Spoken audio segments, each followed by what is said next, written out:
Bienvenidos, esto es El vino es el pretexto. Este podcast es posible gracias a Bon Vivant. Descubre experiencias únicas de vino, gastronomía y cultura. Comencemos. Bueno, pues el día de hoy en El vino es el pretexto tenemos a un personaje multifacético, Marcelo Pelleriti, que no solamente es uno de los enólogos más importantes de su país, ni solamente es el primero que obtuvo en Latinoamérica los 100 puntos Parker, sino que también es un músico apasionado, co-creador del festival Wine Rock y propietario también de su propia marca de vinos, Marcelo Pelleriti, que empezó en el 2007, si no me equivoco, Marcelo, nace en el 2007 tu bodega, que la bodega lleva el nombre de Pelleriti Priore. Y bueno, pues está ubicada en el corazón del Valle de Uco, en la provincia de Mendoza. Marcelo también, bueno, es uno de los pioneros en el campo del enoturismo, en la creación de experiencias enoturísticas que trascienden de lo tradicional. Ahorita vamos a platicar un poquito de eso. Lo tradicional de la visita a las bodegas. ¿Cómo lo hace él? Pues incorporando la música, incorporando también el arte como componentes esenciales de una experiencia diferente y pues sobre todo elevando el vino a una percepción mayor en un escenario internacional. Bienvenido, Marcelo, muchas gracias por aceptar nuestra invitación. Un gusto, muchas gracias por invitarme. Bien, pero pues primero vamos a conocer a Marcelo. Le quiero hacer algunas preguntas de entrada antes de poder entrar en materia. Y bueno, pues a ver, Marcelo, lo que primero quisiéramos saber es, ¿quién es Marcelo Pelleriti? ¿Cómo te defines? ¿Quién eres? Bueno, desde muy chico, creo que todos hemos tenido algún abuelo que nos mostró un montón de cosas, de temitas que nos dio curiosidad. En el caso mío tuve un abuelo que me mostró me dio la posibilidad de ayudarlo en su creación de vinos de familia, en su huerta, en su vida. Y todo, bueno, cuando uno es chico todo es muy pequeño y después, ahora que lo vemos, es pequeño, pero en su momento era todo grandioso, épocas que no existía internet, no existía la misma comunicación. Entonces, todas esas curiosidades que él me mostró, o mi padre con la música, o mi tío con la música, se transformaron en pasiones, ¿no? Y bueno, puedo decir que soy una persona hiper apasionada de lo que hago. No lo hago solo obviamente me considero un empresario en el tema, pero creo que si no hay pasión tampoco funciona todo eso, no funciona como corresponde, ¿no? Entonces es un constante movimiento. Me considero una persona bastante apasionada y en constante movimiento, ¿no? Y te creo, ahorita vamos a profundizar un poquito en esta pasión tan grande que tienes, sea por el vino, pero por la música, que eso te hace diferente, que te hace un enólogo, pues, con un cierto toque. Sé, Marcelo, que tienes una fuerte conexión con Francia, pero aparte de Francia, ¿qué otro país podrías calificar como favorito? Fuera de Argentina y fuera de Francia, fuera de tu mundo. Es difícil eso. Hoy día en el mundo entero hay países con grandes vinos, ¿no? Obviamente me gusta, yo Francia hasta el año 22, o sea, fueron 22 cosechas en Francia. Hoy día ya no, desde el 22 que no participo más. Me dedico 100% a mi proyecto personal con mi socio Miguel Priore, que por eso es Pelleriti Priore, que si bien con él empezamos hace mucho tiempo, bueno, decidimos tomar un camino y apostar al proyecto propio, ¿no? Otros países que me gustan países vitivinícolas, obviamente. Yo tengo una raíz en Italia, mi raíz es muy italiana, y obviamente Italia es algo que siempre me atrajo, ¿sí? Europa tiene mucha diversidad, Italia tiene una diversidad muy grande en cepas autóctonas. Pero antes de empezar en Francia, yo tenía un sueño que era mi sueño era empezar. Francia se me había pasado por la cabeza, obviamente, como un sueño, que después se concretó, pero también era Estados Unidos, ¿no? Entonces, hay un país que admiro mucho en ese sentido, a nivel he aprendido mucho y he estudiado mucho la forma que tienen de comunicar y llevar al vino al negocio en sí. Entonces, Estados Unidos es un país, Napa específicamente, o en alguna zona de California, que me atrae mucho también. Me atrae mucho para salir un poco del viejo mundo, que tuve algunas cosas hechas en España también, que me encanta, me fascina Europa, es una cosa que me vuelve loco y vuelvo y volveré siempre. pero me gustaría algo del Nuevo Mundo como Estados Unidos para experimentarlo. Está en los planes, ¿no? Claro. Por cierto, con tu apellido, pues 100% italiano, ¿de dónde son tus orígenes? ¿Sabes de qué región? Del sur de Italia, en Sicilia, ¿no? Un pueblito se llama Pati, al sur de Palermo, por ahí. Ujú. Mira. O sea, todo una zona volcánica, sí. No, ¿cerca del Etna o no? Sí, sí, obviamente que todo eso el Etna está en el medio y si uno está en Messina, baja hacia el lado, por el lado, me tengo que ubicar en el mapa, por el lado oeste, digamos, pasa por Palermo y llega a un pueblito muy pequeño que se llama Pati. Mira, muy bien. Bueno, pues vamos a pasar a los orígenes. Ya un poquito te anticipaste a lo que te iba a preguntar. Sé que eres mendocino y que tu primer contacto con el vino pues fue a muy temprana edad, en tus primeros años de juventud, en una granja, precisamente con tu abuelo, en donde te enseñaba y ambos pisaban las uvas para crear este vino casero, ¿no?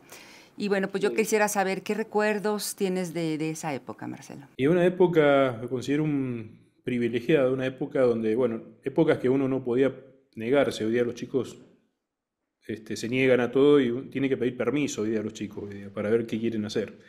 En esa época no existía eso, entonces mi abuelo me pasaba a buscar, vamos a hacer esto y lo hacíamos, punto. Y yo lo tenía que ayudar. No lo hacía él como para hacerme, no lo hacía como que yo tenía que ser el trabajador, simplemente para acompañarlo. Una persona hiper dura, ¿no? Muy dura. Y, y recuerdo esos momentos, como te digo, empleados, para mí era todo gigante. Mi abuelo era un superhéroe, un tipo que, de bajos recursos económicos, obviamente. Venían todos los inmigrantes, como fueron a todos los países de Latinoamérica, venían para, para salvarse de la hambruna. Y bueno, él, una persona no sabía ni leer, entonces él trabajaba desde muy temprano en la mañana, construyó sus casas, tuvo una empresa de transporte de taxis, trabajaba en un zoológico, o sea, era un tipo que yo lo veía como un superhéroe, que salía en la mañana, llegaba a la noche y era un gran trabajador. Y después, en sus tiempos más libres, hacía lo que la familia consumía o necesitaba, ya sea su huerta, su vino, lo que sea, eran otras épocas, ¿no? Y yo lo acompañé en ese proceso. Y para mí era el Superman, el tipo que a mí me dio como ejemplo que el trabajo no, el trabajo es el esfuerzo que vale para lograr las cosas. Y después, bueno, yo recuerdo, era muy chico, 6 años, ¿no? Me quedan aromas de esos vinos pateros que obviamente hoy día no los haría porque son vinos que tienen más defectos que virtudes, pero recuerdo creo que me ayudó mucho a mi parte, a desarrollar mi parte gustativa, olfativa. Yo recuerdo todos esos aromas. Que algunos eran aromas ricos al principio de la fermentación, o cuando empezaba a fermentar el vino, y después habían aromas que iban desviándose porque eran vinos que se bebían rápido, si no se transformaban en Vinagre. vinagre. La famosa madre, se formó una madre de vinagre y se transformaba en vinagre. Entonces son recuerdos realmente sensoriales y recuerdos de experiencias muy lindos, ¿no? Que cuando uno vuelve a esos lugares son cosas chiquititas, lugares muy pequeños y para mí eran grandes lugares, ¿no? Claro, claro, típico que cuando estamos chiquitos nos acordamos de cosas que luego ya vuelves de adulto y el lugar es así chiquito cuando tú Es tienes pequeñísimo. en la mente que era enorme. No, bueno, pues traes una historia de una tradición sumamente importante y creo que pues eso también ha marcado mucho lo que es actualmente tu carrera, ¿no? Sé, Marcelo, que tuviste la oportunidad, fíjate qué experiencias tan importantes en tu carrera de trabajar con Michel Rolland. Con él estuviste en muchísimos viñedos súper importantes de Burdeos y ahí fue donde tú aprendiste a perfeccionar también tu experiencia en cuanto a viticultura, realizando 22 cosechas, justo lo que acabas de comentar ahorita, ¿no? En los chateaux más ilustres de la región. Platícanos, Marcelo, ¿cómo fue ese encuentro con Michel Rolland? Que tengo entendido que fue en el 2001, ¿no? Y Sí. cómo es que él te jala a Francia, donde vives, pues seguramente una de las experiencias más importantes y significativas en tu carrera que hacen que seas lo que eres el día de hoy, el enólogo que eres el día de hoy. Sí, bueno, yo trabajé, previo a Michel, siempre tuve pequeñas empresas, siempre no quería repetir quizás la vida de infancia o la vida de mis padres o lo que sea, que obviamente me dieron una educación fenomenal. Yo estudié en un colegio muy, muy bueno, que era un colegio que cumplió hace poco 180 años más o menos. Colegio agrícola que viene del origen de un francés que vino y trajo el Malbec a Argentina. Un colegio hiper exigente, un colegio que había que tomar y que rendir para entrar, eran pocos alumnos los que ingresaban por año, otras épocas también. Y mis padres me dieron lo básico para defenderme en mi vida, que fue una muy buena educación, mucho deporte. Yo hice muchísimos años deportes acuáticos, natación y waterpolo, que te da disciplina. Claro. Pero siempre quise tener, además de eso, en mi imaginación, tener mi pequeña bodega.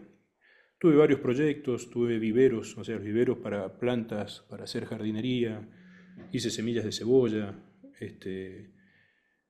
hasta que pude lograr empezar a hacer mi proyecto personal de vino, que fueron 1000 y pico de botellas, en el año 94. Ya en el año 2001, cuando entrevisto, lo resumo, ¿no? Me llega yo trabajé para una gran empresa, que esa fue una escuela grande, me pagaron los estudios, toda una empresa de un grupo que se llamaba Bember y se llama Bember hoy día.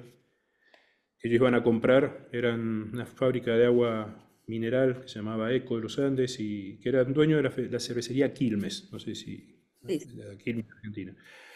Y bueno, trabajé en ese grupo como un joven profesional y me formaron muy bien, me pagaron casi todos los estudios mientras yo tenía mi proyecto personal de vino.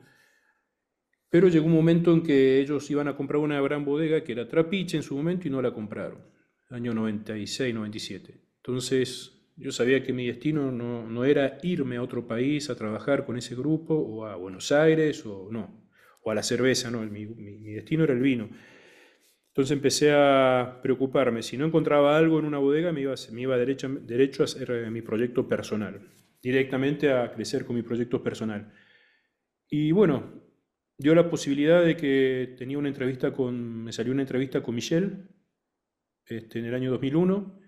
Mi currículum era un gran currículum, pero del vino hablaba nada más de lo que yo hacía de mi proyecto personal, o sea, un gran currículum industrial, poco currículum enológico. Sé que Así llegaste que, con tu botella de vino en ese momento como currículum, que fue lo que presentaste, la botella que en ese momento producías. mi botella de vino y tuve una charla muy amena. La charla fue sincera. Si yo, Michel, no tengo la posibilidad de entrar, por lo menos conozco al gran enólogo Michel Roland. Es un tipo muy simpático, es muy carismático, Michel. Y bueno, probamos el vino, se reía mucho. Yo creo que le gustó, no lo sé, porque nunca creo que sí. Creo que era un buen vino.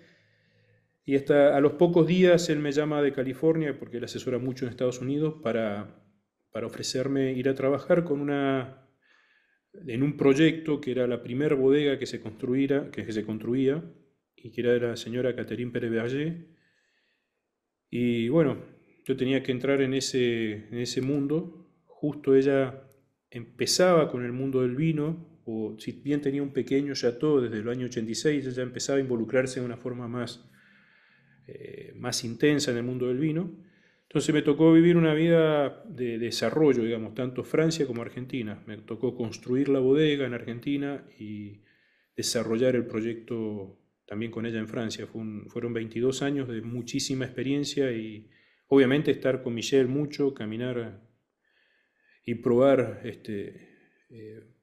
antes de la cosecha, durante la cosecha, durante las fermentaciones, después de fermentaciones, y probar con él no solo los vinos que nosotros hacíamos, sino que me llevaba a los grandes chateaux que quizás conocen algunos, imposibles de ingresar, pero como él lo asesoraba.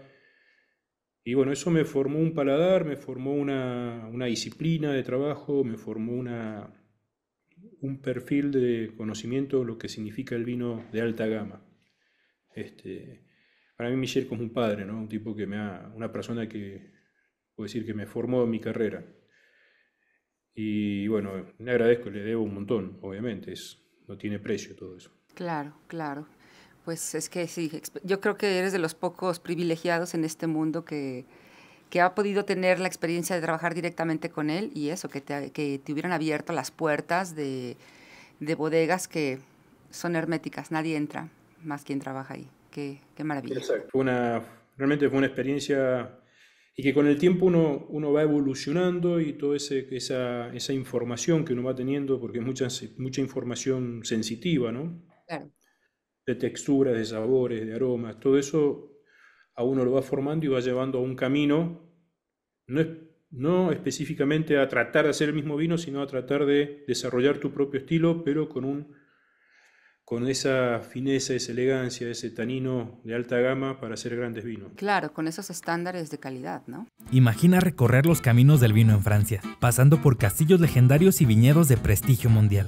Este septiembre, únete al Enotour Francia de Bon Vivant. 12 días de experiencias inolvidables, 10 bodegas excepcionales, gastronomía exquisita y paradas en joyas como Burdeos, Champagne y el Valle del Loira. El cupo es limitado. Reserva tu lugar y vive el enoturismo en su máxima expresión. Descubre más en bonvivant.com. Muy bien, pues aparte de enólogo, eres un gran apasionado por la música, lo cual tú consideras como una vocación alternativa y un complemento, mencionas tú, conmovedor con el arte vitivinícola. ¿Cómo es que conectas estas dos pasiones, Marcelo? ¿Y cómo es que la música influye directamente en tu proceso creativo en la vitivinicultura? Sí, obviamente van juntas en muchos momentos. Una época iban muy juntas, muy juntas. Con el tiempo, estudiando mucho sobre comunicación, marketing, venta, bueno, marketing abarca muchas cosas, empecé a ver, en un momento era positivo, en otros momentos a veces hay que separar los negocios, o hablo de vino o hablo de música, porque en definitiva el vino es mi empresa y la música es mi pasión. Y hablando en sí de lo que es la comunicación en sí, del negocio en sí, porque a veces se transformaban las degustaciones, a mitad de degustación se transformaban en un concierto de música y el vino quedaba en segundo plano. Y no es el objeto, ¿no? Después de estudiar mucho, he leído mucho y hemos leído mucho, ¿no es cierto?, con respecto a eso. Por eso ahora yo lo llevo bastante separado, decimos. Business, negocio, por un lado, música, mi vida personal, que salgo a tocar con mi banda, con amigos, con todo.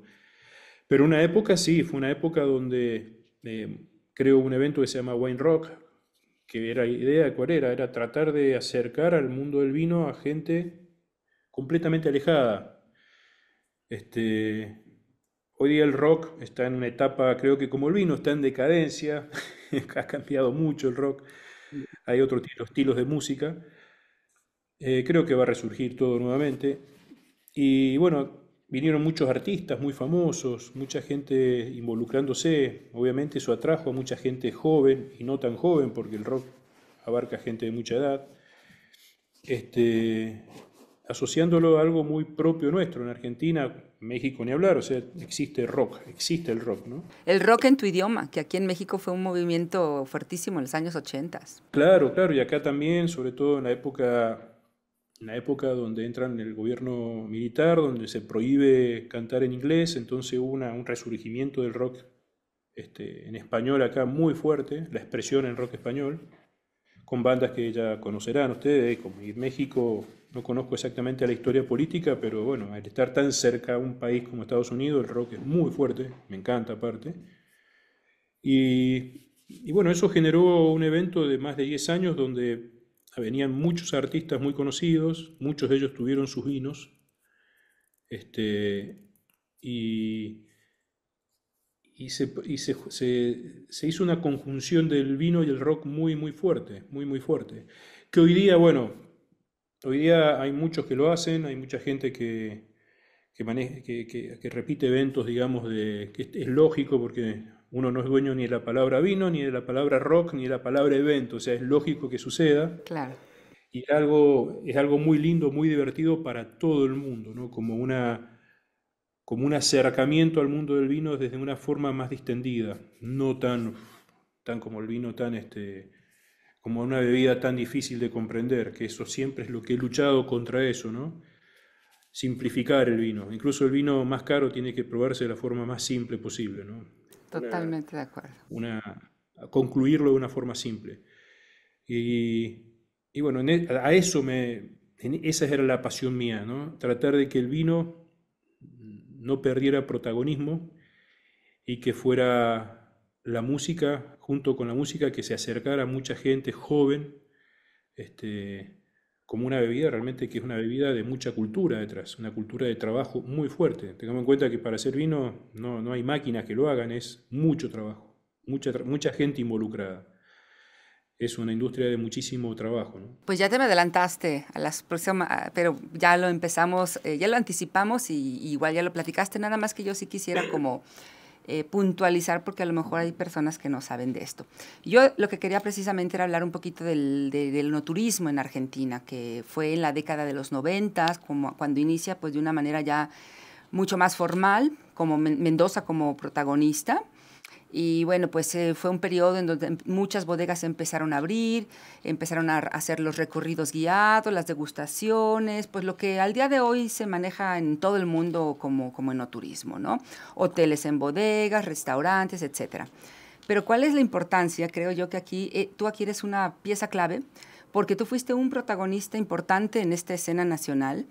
Y a lo mejor fue casual, no sé, ahorita me lo platicas lo que acabas de platicar. Y déjame nada más contextualizo a quien nos está escuchando, porque ellos no saben probablemente que en el 2001, al final de la cosecha, pues tú armaste una pequeña fiestecita en el viñedo. Y en lugar de tocar la música folclórica y la tradicional, que era lo que todo el mundo tocaba, pues tú te lanzaste con un grupo a tocar rock, con tu banda en los viñedos, haciendo covers de aquella época, y con amigos que se te fueron sumando, y esto pues derivó precisamente en lo que se convirtió en un gran festival, que lo acabas de mencionar tú, que es el Wine Rock, y que bueno, que se convirtió en una tradición y todos los años convocaba a muchísimas personas y se fue haciendo una costumbre. Entonces, lo que yo quisiera como un poco preguntarte es si tú en ese momento haciendo eso, porque a lo mejor fue muy casual, era lo que te nacía, a ti te gustaba el rock, no sé si tú pensabas que en ese momento con esa tocada se iba a llegar a ser lo que después se transformó esa tocada en un festival, ¿no? O sí lo tenías planeado. Sí, no, en realidad lo que para mí era fue accidental, porque al principio fue el festejo de fin de cosecha, ¿no? Claro. Y después la voz empezó a correr, a correr, a correr, que era el wine rock, y habían artistas que ya querían venir. Ya el segundo vino gente, qué sé yo, no sé si conocen, integrantes de Los Abuelos de la Nada, vinieron integrantes de Virus, empezaron a venir otros integrantes antiguas, de las bandas de los 80 nuestras, y empezó a crecer, a crecer, a crecer, hasta que se transformó en un monstruo de evento. Y bueno, yo ahí empecé a pedir ayuda porque yo no soy productor musical, ¿no? Empezó a haber productoras que me empezaban a ayudar. Pero empezó como un evento muy pequeño. Y después cuando empezó a crecer tampoco, yo no quería que creciera como el evento enorme, quería que fuera un evento boutique donde la gente se sintiera en casa, digamos, que no sea el típico evento de música que tenés accesos para un lado, accesos para el otro, no, era un evento donde se compartía el vino y la música, era ese el objeto. Pero llegó un momento en que se empezó a ir de las manos y uno no puede controlar masas, ¿no? Y se tuvo que empezar a profesionalizar. Y fue una experiencia hermosa, ¿no?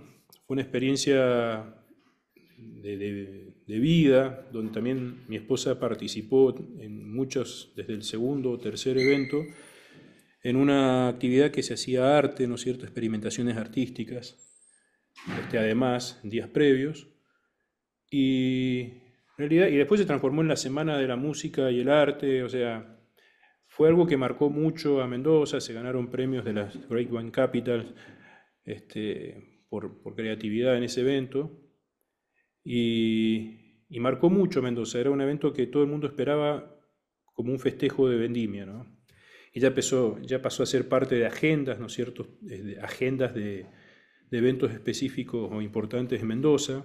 O sea, antes de hacerlo había que consultarlo con gente, no consultarlo, pero coordinar con gente del gobierno para no superponer fechas, ¿no? Claro, claro. Y bueno, de de una pequeña fiesta se transformó en un festival. En un gran evento, pero que yo era lo que sospechaba, que tú sin darte cuenta lo que hiciste fue diversificar y enriquecer el enoturismo en Argentina, que por ahí también hay otra gran experiencia, y ya con esto terminamos. Platícanos nada más un poquito cuál era la dinámica de esto que tú formaste a partir de los conciertos. Sé que luego llegaban muchas bandas, lo que acabas de comentar, que querían participar.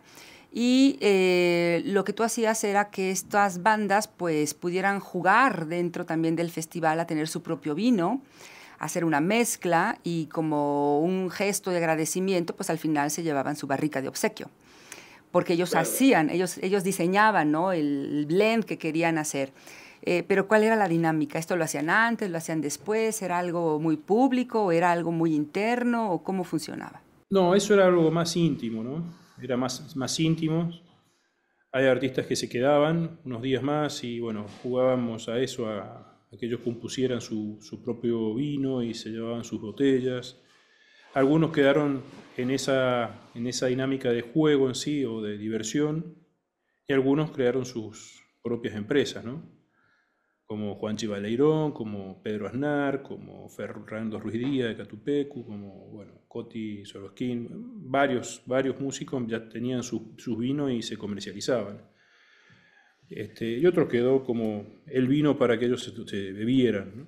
Pero era algo más íntimo, es un momento de creatividad, un momento en que se necesita más intimidad, ¿no? Porque Claro. es un juego así muy...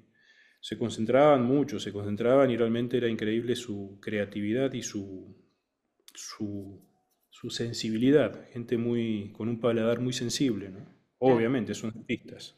No, y diste un toque diferente, y yo creo que esto también dio pie, porque ahorita, al día de hoy, tú hiciste esto hace muchos años, y al día de hoy hay muchas bodegas que ofrecen también esta experiencia de hacer el propio vino, y bueno, pues creo que en ese sentido tú fuiste el que empezaste a abrir un poquito, a abrirse experiencias diferentes, ¿no? No a la típica visita, que también está muy bien, y la degustación, pero pues, el festival, la creación del vino, pues son cosas que en aquellos años pues eran muy innovadoras, ¿no? Y que no las dejas como un gran legado. Eran innovadoras y eran, digamos, era una ocurrencia que a mí no me importaba si iban 10 personas o si iban 1000, o sea, Claro. era algo que se hacía con el corazón, se hacía con mucha pasión, Algo genuino. algo genuino. Así es, muy bien.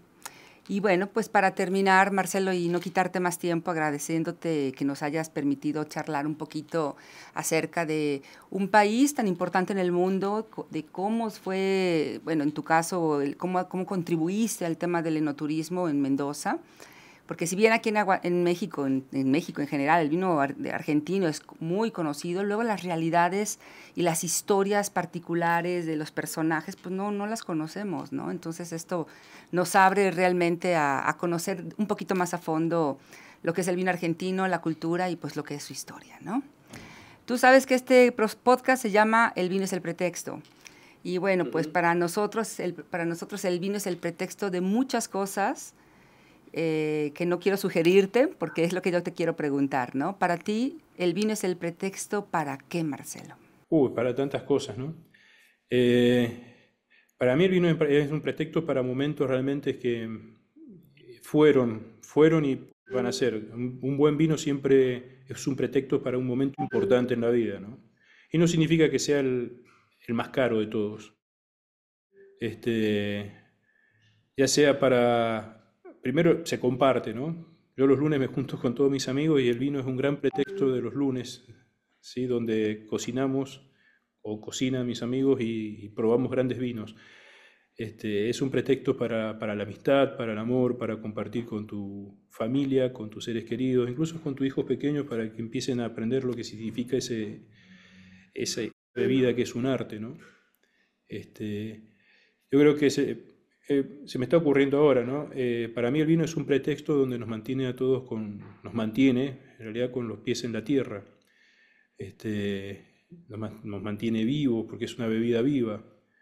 Y más cuando uno prueba un vino viejo de muchos años, que esta noche voy a abrir algunos, y siguen vivos los vinos. Entonces, Y para mí es un pretexto de vida, porque yo sé que voy a morir y van a existir vinos míos van a existir vinos todavía en la vida, ¿no? Van a quedar vinos para mis hijos.